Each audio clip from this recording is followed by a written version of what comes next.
Hello दोस्तों, नमस्कार। कैसे हैं आप सब? आई होप कि आप सब अच्छे होंगे और खूब बढ़िया से मन लगाकर पढ़ाई कर रहे होंगे। तो हम लोग बिल्कुल प्रैक्टिस सेट हल कर रहे हैं। 2014 का पेपर आज लास्ट है। ये संस्कृत अभी छूटी हुई है, जो आप लोगों को बाद में पूरा A to Z केवल संस्कृत का ही केवल प्रैक्टिस करवाएंगे। तो चलिए टाइम ना वेस्ट करते हुए आज के सेशन को चालू करते हैं। तो आज के सेशन का पहला ही प्रश्न देखते हैं। बहुत ही जोरदार प्रश्न है ये। बैरोमीटर का प्रयोग होता है। बैरोमीटर का प्रयोग किस लिए होता है? वर्षा को मापने के लिए, तापमान को मापने के लिए, वायुमंडलीय दाब को मापने के लिए, समुद्र के स्तर को मापने के लिए। तो बैरोमीटर का प्रयोग होता है किसको? वायुमंडलीय दाब को मापने के लिए। जैसे इंटर में पढ़े होंगे तो वहाँ उसमें बनवाया जाता था, बैरोमीटर बनवाया जाता था, ग्राफ में करके भूगोल में बनवाया जाता था आप लोगों से। तो मैंने तो बनाया है, आप लोग कमेंट करिएगा कि आप लोगों ने भी बिल्कुल बनाया है प्रैक्टिकल में।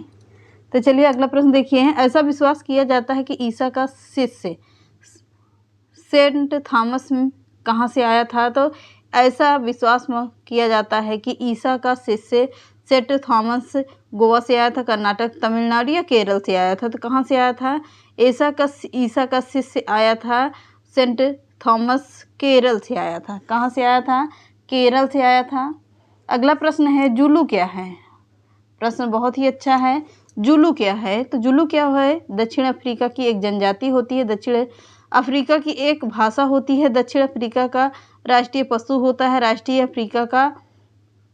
दक्षिण अफ्रीका का एक परंपरागत नृत्य होता है। तो जुलू क्या होता है?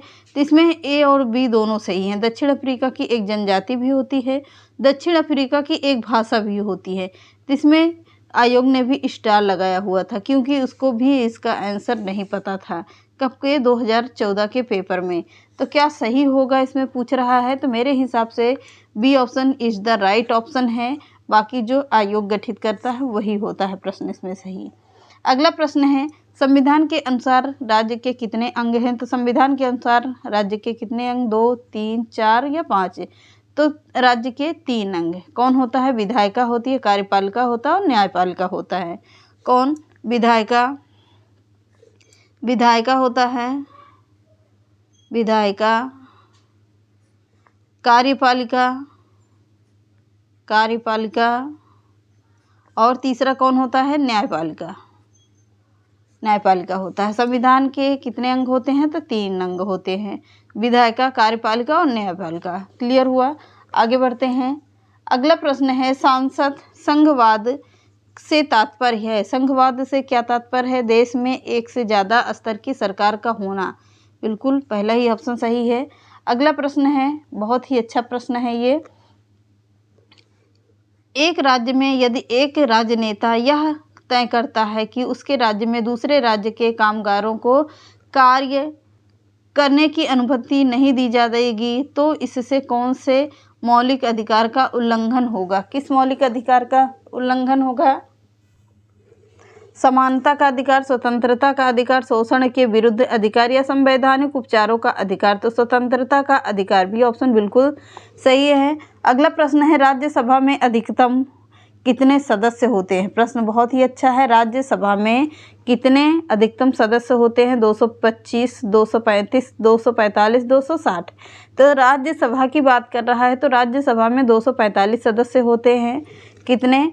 245 सदस्य होते हैं, यानी कि 233 निर्वाचित होते हैं और 12 मनोनीत किए होते हैं। तो कितने हो गए टोटल? 35 सदस्य होते हैं। कहाँ? राज्यसभा में। अगला प्रश्न देखते हैं।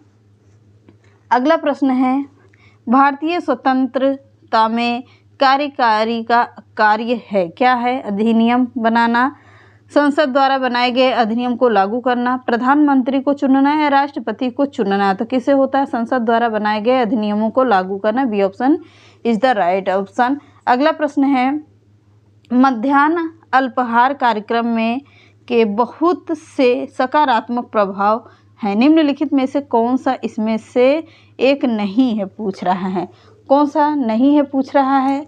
विद्यालयों में गरीब बच्चों का नामांकन में वृद्धि हुई है। जाति पूर्वाग्रह, जातिगत पक्षपात में कमी आई है। अब निर्धन विद्यार्थी अपनी पढ़ाई पर ध्यान केंद्रित कर सकते हैं, क्योंकि यह खाली पेट नहीं होते हैं। यह कह रहा, निर्धन बच्चे परीक्षाओं में अधिक अंक प्राप्त कर रहे हैं, नहीं है पूछ रहा है, तो बिल्कुल ये ऑप्शन बिल्कुल नहीं है किसमें अधिक अंक प्राप्त कर रहे हैं।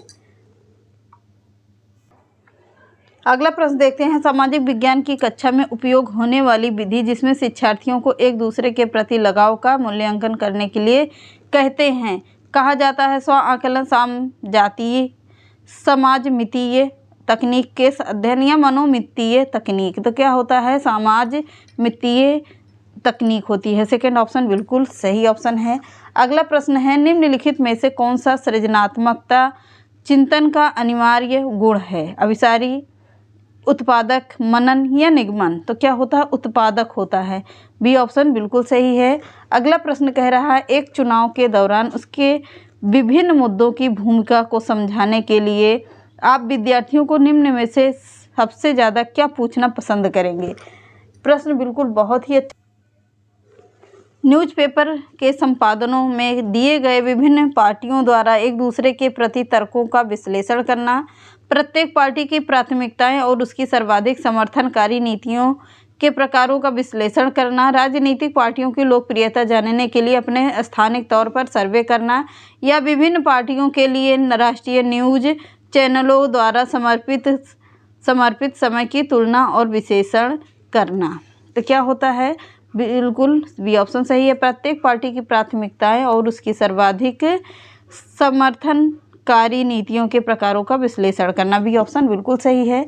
अगला प्रश्न है, निम्नलिखित में से कौन सा आप अपनी कक्षा में समवयस्क अधिगम के लिए अनुशंसित करेंगे? नाटक, कंप्यूटर सहयोगी अधिगम, केवल रोजमर्रा की गतिविधियों में भागीदारिता, या शोध प्रयोगशालाओं में भ्रमण। तो बिल्कुल नाटक होगा, पहला ही ऑप्शन सही है।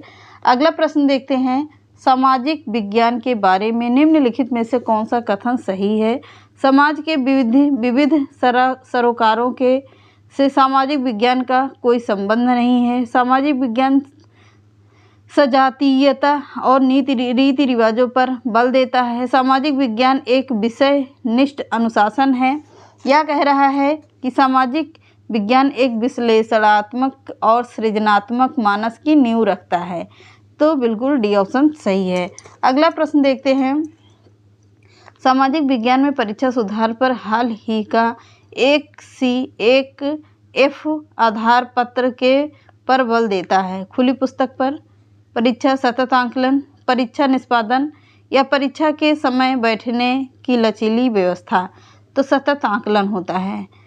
अब क्या कह रहा है कि एनसीएफ 2015 कहता है कि राष्ट्रीय पाठचर्या रूपरेखा 2005 एक आधार पत्र है जिसमें शिक्षण अधिगम के संबंधित क्रियाकलापों का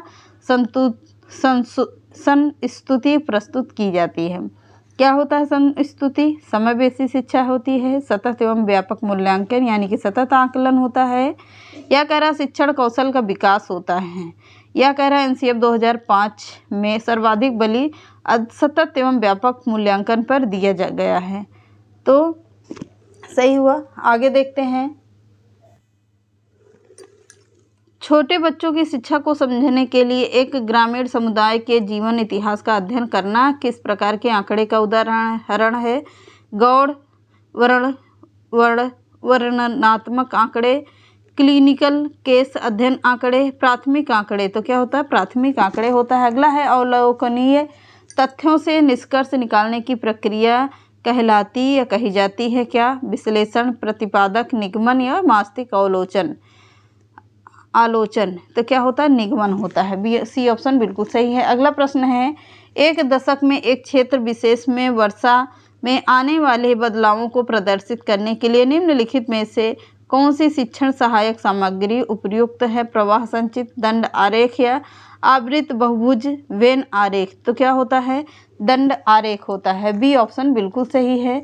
अगला प्रश्न है, समवयस्कों के ज्ञान और पांडित्य के महत्व समझने को किस परिप्रेक्ष्य में महत्व दिया गया है? संज्ञानात्मक, संवेगात्मक, व्यवहारवादी या रचनावादी? तो रचनावादी होता है। डी ऑप्शन बिल्कुल सही है। अगला प्रश्न है, सामाजिक विज्ञान में निम्नलिखित में से कौन सी शिक्षण पद्धति सबसे अधिक प्रभावी है जिसे शिक्षकों को इस्तेमाल करना चाहिए। क्या होता है? इस्तेमाल करना चाहिए। बार बार परीक्षा से यह सुनिश्चित करना कि शिक्षक विषय वस्तु को सीख गए हैं। उदार भाव में ग्रेड देना। शिक्षार्थियों को आलोचनात्मक और विचारोत्तेजन गतिविधियों में शामिल करना। बिल्कुल सी ऑप्शन एकदम सही है। अगला प्रश्न देखते हैं। भारतीय बहुलतावादी समाज में सामाजिक विज्ञान की पाठ्य पुस्तकों को क्या होता है? पहला ऑप्शन देखते हैं, बहुसंख्यक की राय को प्रदर्शित करना, सरकार के विचारों को प्रदर्शित करना चाहिए, विवादास्पद मुद्दों से बचना चाहिए, सभी धर्मों और सामाजिक समूहों को शामिल करना और उनका प्रतिनिधित्व करना। डी ऑप्शन बिल्कुल सही है। अगला प्रश्न है, समता के बारे में पढ़ाने के लिए निम्नलिखित में से सर्वाधिक उपयुक्त पद्धति कौन सी है? कौन सी पद्धति होती है? व्याख्यान देना, परियोजना देना, गरीबी और पूंजीवादी के विचारों से संबंधित क्षेत्र कार्य देना। सी ऑप्शन बिल्कुल सही है। अगला प्रश्न देखते हैं, निम्नलिखित में से कौन सा विनियमों और मूल्यों के सामाजिक अधिगम को बढ़ावा देगा? समूह चर्चा। बिल्कुल भी सही है। अगला प्रश्न है, शिक्षार्थी के व्यवहार के निम्नलिखित में से किस वर्णन को सामाजिक विज्ञान की कक्षा में अभिवृत्तियाँ और मूल्यों के आकलन में इस्तेमाल किया जाता है? तो किसमें होता है? प्रश्न पूछने के लिए स्वतंत्र अनुभूत करना। भी सी ऑप्शन बिल्कुल सही है। अगला प्रश्न है, सामाजिक विज्ञान की कक्षा में निदानात्मक और उपचारात्मक शिक्षण में शामिल होंगे। शिक्षार्थी की कठिनाई विशेष की पहचान करना। पहला ही ऑप्शन बिल्कुल सही है। शिक्षक शिक्षा के दौरान सूक्ष्म शिक्षण निम्नलिखित में से किसकी ओर संकेत करता है? किसकी ओर करता है? ऐसी छोटी कक्षा को पढ़ाना जिसमें सहपाठी शिक्षार्थियों की भूमिका निर्वाह कर रहे हैं। बी ऑप्शन एकदम सही है। अगला प्रश्न देखते हैं, सामाजिक विज्ञान की कक्षा में अवधारणाओं को स्पष्ट करते समय एक शिक्षक व्यक्तिगत अनुभवों का प्रयोग करता है, वह है क्या है? क्या होता है? सीधा आंसर पे चलते हैं। उनकी स्थानीय वास्तविकता और वैश्विक संदर्भों के साथ जोड़ने की योग्यता को बढ़ावा देना। सी ऑप्शन बिल्कुल सही है। अगला प्रश्न देखते हैं, निम्नलिखित में से कौन से शिक्षार्थी की सांस्कृतिक पूंजी बनाते हैं? तो क्या होता है? परिवार की शैक्षणिक पृष्ठभूमि होती है। सी ऑप्शन बिल्कुल सही है। अगला प्रश्न देखते हैं, निम्नलिखित में से कौन सा सामाजिक विज्ञान की कक्षा में प्रगतिशील शिक्षा का आयाम है? किसमें है? बहुलता और विविधता के लिए सम्मान। डी ऑप्शन बिल्कुल सही है। ये रहे आज के पूरे प्रश्न, 45 प्रश्न थे ये, तो कल कुछ छूट गए थे। तो चलिए मिलते हैं नेक्स्ट क्लास में। चैनल पसंद आता तो लाइक, सब्सक्राइब एंड शेयर कर दीजिएगा। नमस्कार।